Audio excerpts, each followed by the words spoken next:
બંગાળની ખાડીમાં જે ડીપ ડિપ્રેશન ક્રિએટ થયું હતું એ અત્યારે આગળ વધતું ગુજરાતની નજીક આવી પહોંચ્યું છે અને તેની અસર સુરત જિલ્લા અને શહેરમાં પણ વર્તાવા લાગી છે. વહેલી સવારથી જ સુરત જિલ્લા અને શહેરમાં વરસાદ વરસી રહ્યો છે અને તેની તીવ્રતા ધીરે ધીરે વધવાની છે. આગામી 24 થી 48 કલાક દરમિયાન આ જે વરસાદ છે તે ભારેથી અત્યંત ભારે વરસાદ સુરત જિલ્લા અને શહેરમાં થવાનો છે. એથી તકેદારીના ભાગરૂપે આમ તો ગઈકાલથી જ તમામ ટીમોને સાવચેત કરી દેવામાં આવી છે. તમામ તાલુકા વિકાસ અધિકારીશ્રી, મામલતદારશ્રી, પ્રાંત અધિકારીશ્રી તમામને આ બાબતે એલર્ટ કરવામાં આવ્યા છે.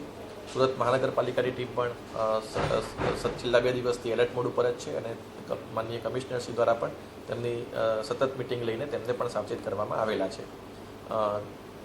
આજે વહેલી સવારથી જે વરસાદ શરૂ થયો છે તે બાબતે આજે વહેલી સવારથી તમામ અધિકારીઓને ફરીથી સચેત કરવામાં આવ્યા છે અને નીચાણવાળા વિસ્તારમાંથી લોકોને સ્થળાંતર કરીને સેફ સ્થળે લઈ જવા માટેની તમામને સૂચના આપવામાં આવી છે.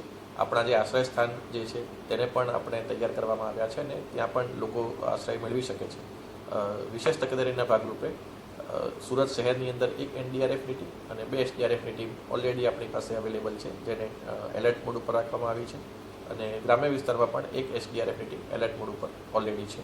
એટલે મારી તમામ નાગરિકોને ખાસ વિનંતી છે કે જરૂરિયાત ન હોય ત્યાં સુધી બહાર નીકળવાનું ટાળે અને આગામી 2 દિવસ આપણા માટે ખૂબ જ ભારેથી અત્યંત ભારે વરસાદવાળા રહેવાના છે. એટલે નીચાણવાળા વિસ્તારની અંદર જ્યાં પાણી ભરાતા હોય ત્યાંથી તાકીદે સ્થળાંતર કરીને સેફ સ્થળ ઉપર જાય અને આ માટે અમારી ટીમ પણ મદદ હંમેશા કરે છે.